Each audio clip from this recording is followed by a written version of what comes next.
नमस्कार दोस्तों, मेरे चैनल अल्फाजा डायरी व दीपा सोनी में आपका स्वागत है। आज मैं आपके लिए मुंशी प्रेमचंद जी द्वारा लिखी कहानी उद्धार लेकर आई हूँ। तो चलिए सुनते हैं। हिंदू समाज की वैवाहिक प्रथा इतनी दूषित, इतनी चिंताजनक, इतनी भयंकर हो गई है कि कुछ समझ में नहीं आता उसका सुधार क्यों कर हो।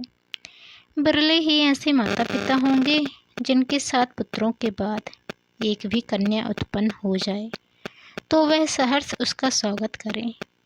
कन्या का जन्म होते ही उसके विवाह की चिंता सिर पर सवार हो जाती है और आदमी उसी में डुबकियां खाने लगता है। अवस्था इतनी निराशमय और भयानक हो गई है कि ऐसे माता पिताओं की कमी नहीं है जो कन्या की मृत्यु पर हृदय से प्रसन्न होते हैं, मानो सिर से बाधा टली। इसका कारण केवल यही है कि दहेज की दर दिन दूनी रात चौगनी पावस काल के जल गुजरे की 1 या 2 हज़ारों तक नौबत पहुंच गई है। अभी बहुत दिन नहीं हुए कि 1 या 2 हज़ार रुपये दहेज केवल बड़े घरों की बात थी। छोटी छोटी शादियों में 500 से 1000 तक तय हो जाती थीं। अब मामूली विवाह भी 3-4 हज़ार के नीचे तय नहीं होते। खर्च का तो यह हाल है और शिक्षित समाज की निर्धनता और दरिद्रता दिन बढ़ती जाती है। इसका अंत क्या होगा ईश्वर ही जाने।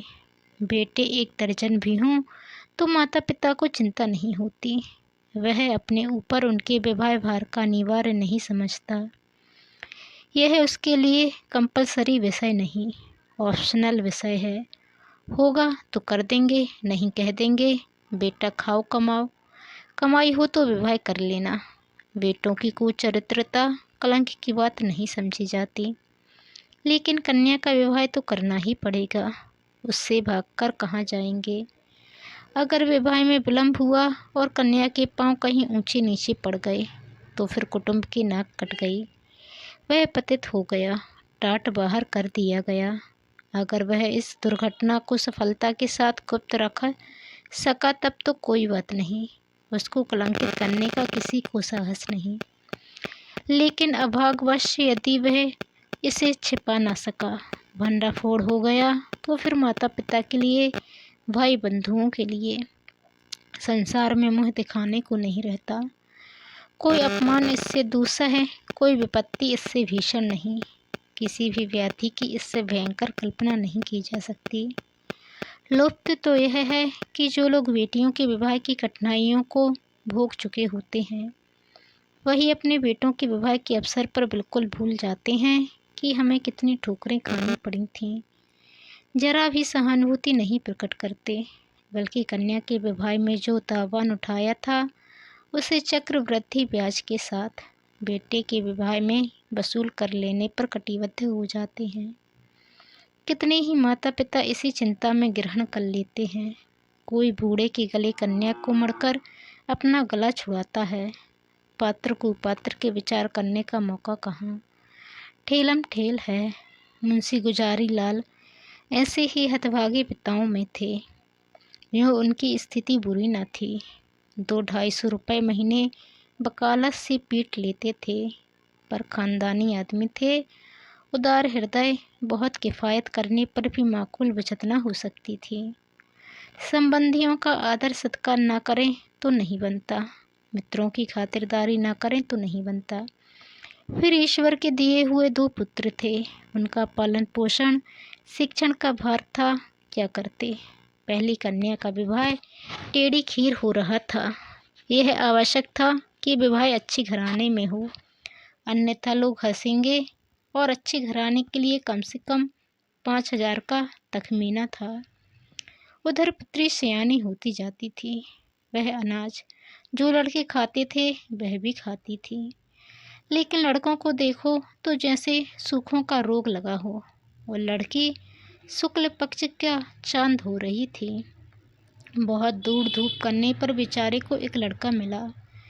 बाप आबकारी के विभाग में 400 रुपये का नौकर था। लड़का सुशिक्षित। स्त्री से आकर बोले, लड़का तो मिला और घर बार एक भी काटने योग्य नहीं। पर कठिनाई यही है कि लड़का कहता है मैं अपना विवाह न करूँगा। बाप ने समझाया, मैंने कितना समझाया, औरों ने समझाया, पर वह टस से मस नहीं होता। कहता है मैं कभी विवाह न करूँगा। समझ में नहीं आता विवाह से क्यों इतनी घृणा करता है। कोई कारण नहीं बतलाता, बस यही कहता है मेरी इच्छा। माँ बाप का इकलौता लड़का है, उनकी परम इच्छा है कि इसका विवाह हो जाए, पर करें क्या। यूँ उन्होंने फलदान तो रख लिया है, पर मुझसे कह दिया है कि लड़का स्वभाव का हठीला है, अगर ना मानेगा तो फलदान आपको लौटा दिया जाएगा। स्त्री ने कहा, तुमने लड़के को एकांत में बुलाकर पूछा नहीं? गुलजारी लाल, बुलाया था, बैठा रोता रहा, फिर उठकर चला गया। तुमसे क्या कहूँ। उसके पैरों पर गिर पड़ा, लेकिन बिना कुछ कहे उठकर चला गया।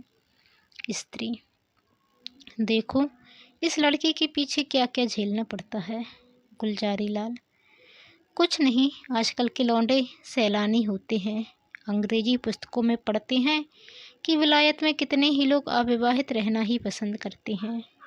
बस यही सनक सवार हो जाती है कि निर्द्वंद रहने में ही जीवन का सुख और शांति है। जितनी मुसीबतें हैं वह सब विवाह ही में हैं। मैं भी कॉलेज में था तब सोचा करता था कि अकेला रहूँगा और मज़े से सैर सपाटा करूँगा। स्त्री, है तो वास्तव में बात यही, विवाह ही तो सारी मुसीबतों की जड़ है। तुमने विवाह न किया होता तो क्यों ये चिंताएं होती। मैं भी कुंवारी रहती तो चैन करती। इसके 1 महीना बाद मुंशी गुलजारी लाल के पास वर ने यह पत्र लिखा, पूज्यवर सादर प्रणाम। मैं आज बहुत असमंजस में पढ़कर यह पत्र लिखने का साहस कर रहा हूँ।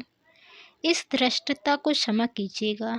आपके जाने के बाद से मेरे पिताजी और माताजी दोनों मुझ पर विवाह करने के लिए नाना प्रकार से दबाव डाल रहे हैं। माताजी रोती हैं, पिताजी नाराज होते हैं। वह समझते हैं कि मैं अपनी जिद के कारण विवाह से भागता हूँ। कदाचिता उन्हें यह भी संदेह हो रहा है कि मेरा चरित्र भ्रष्ट हो गया है। मैं वास्तविक कारण बताते हुए डरता हूँ कि इन लोगों को दुख होगा, और आश्चर्य नहीं कि शोक में उनके प्राणों पर ही न बन जाए। इसलिए अब तक मैंने जो बात गुप्त रखी थी, आज वह विवश होकर आपसे प्रकट करता हूँ और आपसे साग्रह निवेदन करता हूँ कि आप इसे गोपनीय समझिएगा और किसी दशा में भी उन लोगों के कानों में इसकी भनक न पड़ने दीजिएगा। जो होना है वह तो होगा, पहले ही से क्यों उन्हें शोक में डुबाऊं। मुझे 5-6 महीनों से यह अनुभव हो रहा है कि मैं क्षय रोग से ग्रसित हूँ। उसके सभी लक्षण प्रकट होते जाते हैं। डॉक्टरों की भी यही राय है। यहाँ सबसे अनुभवी जो 2 डॉक्टर हैं, उन दोनों ही से मैंने अपनी आरोग्य परीक्षा कराई और दोनों ही ने स्पष्ट कहा कि तुम्हें सिल है। अगर माता पिता से यह कह दूं तो वह रो रो कर मर जाएंगे। जब यह निश्चय है कि संसार में थोड़े ही दिनों का मेहमान हूँ, तो मेरे लिए विवाह की कल्पना करना भी पाप है। संभव है कि मैं विशेष प्रयत्न करके 1-2 साल जीवित रहूं, पर वह दशा और भी भयंकर होगी, क्योंकि अगर कोई संतान हुई तो वह भी मेरे संस्कार से अकाल मृत्यु पाएगी और कदाचित स्त्री को भी इसी रोग राक्षस का भक्ष बनना पड़े। मेरे अविवाहित रहने से जो बीतेगी मुझ पर बीतेगी। विवाहित हो जाने से मेरे साथ और कई जीवों का नाश हो जाएगा। इसलिए आपसे मेरी प्रार्थना है कि मुझे इस बंधन में डालने के लिए आग्रह न कीजिए, अन्यथा आपको पछताना पड़ेगा। सेवक हजारी लाल। पत्र पढ़कर गुलजारी लाल ने स्त्री की ओर देखा और बोले, इस पत्र के विषय में तुम्हारा क्या विचार है। स्त्री, मुझे तो ऐसा मालूम होता है कि उसने बहाना रचा है। गुलजारी लाल, बस ठीक यही मेरा भी विचार है। उसने समझा है कि बीमारी का बहाना कर दूंगा तो आप ही हट जाएंगे। असल में बीमारी कुछ नहीं, मैंने तो देखा ही था। चेहरा चमक रहा था, बीमार को मुँह छिपा नहीं रहता। स्त्री, राम नाम लेके विवाह करो, कोई किसी का भाग्य थोड़े ही पड़े बैठा है। गुलजारी लाल, यही तो मैं सोच रहा हूँ। स्त्री, ना हो किसी डॉक्टर से लड़के को दिखाओ। कहीं सचमुच यह बीमारी हो तो बेचारी अम्बा कहीं की ना रहे। गुलजारी लाल: तुम भी पागल हो क्या? सब हीले हवाले हैं। इन छोकरों के दिल का हाल मैं खूब जानता हूँ। सोचता होगा अभी सैर सपाटे कर रहा हूँ, विवाह हो जाएगा तो यह गुलछर्रे कैसे उड़ेंगे। स्त्री: तो शुभ मुहूर्त देखकर लगन भिजवाने की तैयारी करो। हजारीलाल बड़े धर्म संदेह में था। उसके पैरों में जबरदस्ती विवाह की बेड़ी डाली जा रही थी और वह कुछ न कर सकता था। उसने ससुर का अपना कच्चा चिट्ठा कह सुनाया, मगर किसी ने उसकी बातों पर विश्वास न किया। माँ बाप से अपनी बीमारी का हाल कहने का उसे साहस न होता था। न जाने उनके दिल पर क्या गुजरी, न जाने क्या कर बैठे। कभी सोचता किसी डॉक्टर की सहायता लेकर ससुर के पास भेज दूं, मगर फिर ध्यान आता यदि उन लोगों को उस पर भी विश्वास न आया तो। आजकल डॉक्टरी से सनद ले लेना कौन सा मुश्किल काम है। सोचेंगे किसी डॉक्टर को कुछ दे दिलाकर लिखा लिया होगा। शादी के लिए तो इतना आग्रह हो रहा था। उधर डॉक्टरों ने स्पष्ट कह दिया था कि अगर तुमने शादी की तो तुम्हारा जीवन सूत्र और भी निर्बल हो जाएगा। महीनों की जगह दिनों में 12 न्यारा हो जाने की संभावना है। लगन आ चुकी थी, विवाह की तैयारियां हो रही थीं। मेहमान आते जाते थे और हजारीलाल घर से भागा भागा फिरता था। कहाँ चला जाऊं, विवाह की कल्पना ही से उसके प्राण सूख जाते थे। आहे, उस अबला की क्या गति होगी जब उसे यह बात मालूम होगी, तो वह मुझे अपने मन में क्या कहेगी। कौन इस पाप का प्रायश्चित करेगा। नहीं, उस अबला पर घोर अत्याचार न करूँगा, उसे वैधव की आग में न जलाऊँगा। मेरी जिंदगी है क्या, आज न मरा कल मरूँगा, कल नहीं तो परसों, तो क्यों न आज ही मर जाऊँ। आज ही जीवन का और उसके साथ सारी चिंताओं को, सारी विपत्तियों का अंत कर दूं। पिताजी रोएंगे, अम्मा प्राण त्याग देंगी, लेकिन एक बालिका का जीवन तो सफल हो जाएगा। मेरे बाद कोई अभागा अनाथ तो ना रोएगा। क्यों ना चलकर पिताजी से कह दूं, वह 1-2 दिन दुखी रहेंगे। अम्मा जी 2-1 रोज शोक से निराहार रह जाएंगी, कोई चिंता नहीं। अगर माता पिता के इतने कष्ट से एक युवती की प्राण रक्षा हो जाए तो क्या छोटी बात है। यह सोचकर वह धीरे से उठा और आकर पिताजी के सामने खड़ा हो गया। रात के 10 बज गए थे। बाबू दरबारी लाल चारपाई पर लेटे हुए हुक्का पी रहे थे। आज उन्हें सारा दिन दौड़ते गुजरा था। सामियाना तय किया, बाजे वालों को बयाना दिया, आतिशबाजी फुलवारी आदि का प्रबंध किया। घंटों ब्राह्मणों के साथ सिर मारते रहे। इस वक्त जरा कमर सीधी कर रहे थे कि सहसा हजारीलाल को सामने देखकर चौंक पड़े।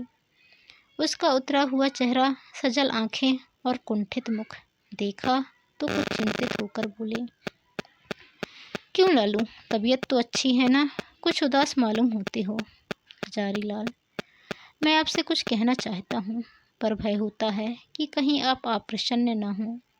दरबारी लाल: समझ गया, वही पुरानी बात है ना, उसके सिवा कोई दूसरी बात हो तो शौक से कहो। हजारीलाल: खेद है कि मैं उसी विषय में कुछ कहना चाहता हूँ। दरबारी लाल: यही कहना चाहते हो ना कि मुझे इस बंधन में न डालिए, मैं इसके अयोग्य हूँ, मैं यह भार सह नहीं सकता। बेड़ी मेरी गर्दन को तोड़ देगी आदि, या कोई नई बात। हजारीलाल: जी नहीं, नई बात है। मैं आपकी आज्ञा पालन करने के लिए सब प्रकार तैयार हूँ, पर एक ऐसी बात है जिसे मैंने अब तक छिपाया था, उसे भी प्रकट कर देना चाहता हूँ। इसके बाद आप जो कुछ निश्चय करेंगे उसे मैं सिरोधार्य करूँगा। हजारीलाल ने बड़े विनीत शब्दों में अपना आशय कहा, डॉक्टरों की राय भी बयान की और अंत में बोले, ऐसी दशा में मुझे पूरी आशा है कि आप मुझे विवाह करने के लिए बाध्य न करेंगे। दरबारी लाल ने पुत्र के मुख की ओर गौर से देखा। कहे जर्दी का नाम न था। इस कथन पर विश्वास न आया, पर अपना अविश्वास छिपाने और अपना हार्दिक शोक प्रकट करने के लिए वह कई मिनट तक गहरी चिंता में मग्न रहे। इसके बाद पीड़ित कंठ से बोले, बेटा, इस दशा में तो विवाह करना और भी आवश्यक है। ईश्वर न करे कि हम वह बुरा दिन देखने के लिए जीते रहें, पर विवाह हो जाने से तुम्हारी कोई निशानी तो रह जाएगी। ईश्वर ने कोई संतान दे दी तो वही हमारे बुढ़ापे की लाठी होगी। उसी का मुँह देख देख कर दिल को समझाएंगे। जीवन का कुछ आधार तो रहेगा। फिर आगे क्या होगा यह कौन कह सकता है। डॉक्टर किसी की कर्म रेखा तो नहीं पढ़ते। ईश्वर की लीला अपरंपार है, डॉक्टर उसे नहीं समझ सकते। तुम निश्चिंत होकर बैठो, हम जो कुछ करते हैं करने दो। भगवान चाहेंगे तो सब कल्याण ही होगा। हजारीलाल ने इसका कोई उत्तर नहीं दिया। आंखें डबडबा आईं। कंठ अवरोध के कारण मुंह तक न खोल सका। चुपके से आकर अपने कमरे में लेट रहा। 3 दिन और गुजर गए, पर हजारीलाल कुछ निश्चय न कर सका। विवाह की तैयारियों में रखे जा चुके थे। मंत्री की पूजा हो चुकी थी और द्वार पर बाजों का शोर मचा हुआ था। मोहल्ले के लड़के जमा होकर बाजा सुनते थे और उल्लास से इधर उधर दौड़ते थे। संध्या हो गई थी। बारात आज रात की गाड़ी से जाने वाली थी। बारातियों ने अपने वस्त्र आभूषण पहनने शुरू किए। कोई नाई से बाल बनवाता था और चाहता था कि खत ऐसा साफ हो जाए मानो वहाँ बाल कभी थे ही नहीं। बूढ़े अपने पक्के बाल को उखड़वाकर जवान बनने की चेष्टा कर रहे थे। तेल साबुन उपटन की लूट मची हुई थी और हजारीलाल बगीचे में एक वृक्ष के नीचे उदास बैठा हुआ सोच रहा था, क्या करूं। अंतिम निश्चय की घड़ी सिर पर खड़ी थी। अब एक क्षण भी विलंब करने का मौका न था। अपनी वेदना किससे कहें, कोई सुनने वाला न था। उसने सोचा, हमारे माता पिता कितने अदूरदर्शी हैं। अपनी उमंग में इन्हें इतना भी नहीं सोचता कि वधू पर क्या गुजरेगी। वधू के माता पिता कितने अदूरदर्शी हैं। अपनी उमंग में भी इतने अंधे हो रहे हैं कि देखकर भी नहीं देखते, जानकर भी नहीं जानते। क्या यह विवाह है? कदापि नहीं। यह तो लड़की को कुएं में डालना है, भाड़ में झोंकना है, कुंद छुरे से रेतना है। कोई यातना इतनी दुस्सह कर अपनी पुत्री को वैधव्य के अग्नि कुंड में डाल देते हैं। यह माता पिता हैं? कदापि नहीं। यह लड़की के शत्रु हैं, कसाई हैं, बधिक हैं, हत्यारे हैं। क्या इनके लिए कोई दंड नहीं, जो जानबूझकर अपनी प्रिय संतान के खून से अपने हाथ रंगते हैं? उसके लिए कोई दंड नहीं। समाज भी उन्हें दंड नहीं देता। कोई कुछ नहीं कहता। हाय, यह सोचकर हजारीलाल उठा और एक ओर चुपचाप चल दिया। उसके मुख पर तेज छाया हुआ था। उसने आत्म बलिदान से इस कष्ट का निवारण करने का दृढ़ संकल्प कर लिया था। उसे मृत्यु का लेस मात्र भी भय न था। वह उस दशा का पहुंच गया था जब सारी आशाएं मृत्यु पर ही अवलंबित हो जाती हैं। उस दिन से फिर किसी ने हजारीलाल की सूरत नहीं देखी। मालूम नहीं जमीन खा गई या आसमान। नदियों में जाल डाले गए, कुओं में बांस पड़ गए, पुलिस में लिया गया, समाचार पत्रों में विज्ञप्ति निकाली गई, पर कहीं पता न चला। कई हफ्तों के बाद छावनी रेलवे से 1 मील पश्चिम की ओर सड़क पर कुछ हड्डियां मिली। लोगों को अनुमान हुआ कि हजारीलाल ने गाड़ी के नीचे दबकर जान दी, पर निश्चित रूप से कुछ न मालूम हुआ। भादों का महीना था और तीज का दिन था। घरों में सफाई हो रही थी। सौभाग्यवती रमणियाँ 16 श्रृंगार किए गंगा स्नान करने जा रही थीं। अम्बा स्नान करके लौट आई थी और तुलसी के कच्चे चबूतरे के सामने खड़ी वंदना कर रही थी। पति गृह में उसे यह पहली ही तीज थी। बड़ी उमंगों से व्रत रखा था। सहसा उसके पति ने अंदर आकर उसे साहस नेत्रों से देखा और बोला, मुंशी दरबारी लाल तुम्हारे कौन होते हैं? यह उनके यहाँ से तुम्हारे लिए तेज पठौनी आई है, अभी डाकिया दे गया है। यह कहकर उसने एक पार्सल चारपाई पर रख दिया। दरबारी लाल का नाम सुनते ही अम्बा की आंखें सजल हो गईं। वह लपकी हुई आई और पार्सल स्मृतियाँ जीवित हो गईं। हृदय में हजारीलाल के प्रति श्रद्धा का एक उद्गार सा उठ पड़ा। आहे, यह उसी देवात्मा के आत्म बलिदान का पुनीत फल है। कि मुझे यह दिन देखना नसीब हुआ। ईश्वर उन्हें सद्गति दे। वह आदमी नहीं देवता थे जिसने अपने कल्याण के निमित्त अपने प्राण तक समर्पित कर दिए। पति ने पूछा, दरबारी लाल तुम्हारी चचा हैं? अम्बा, हाँ। पति, इस पत्र में हजारी लाल का नाम लिखा है, यह कौन है? अम्बा, यह मुंशी दरबारी लाल के बेटे हैं। पति, तुम्हारे चचेरे भाई? अम्बा, नहीं, मेरे परम दयालु उद्धारक, जीवनदाता, मुझे अतः जल में डूबने से बचाने वाले, मुझे सौभाग्य का वरदान देने वाले। पति ने इस भाव कहा मानो कोई भूली हुई बात याद आ गई हो। आहे, मैं समझ गया, वास्तव में वह मनुष्य नहीं देवता थे। तो दोस्तों, आपको ये कहानी कैसी लगी कमेंट कर ज़रूर बताएं। चैनल पर नए आए हैं तो चैनल को सब्सक्राइब कर बेल आइकन को क्लिक कर लें। धन्यवाद। जय हिंद।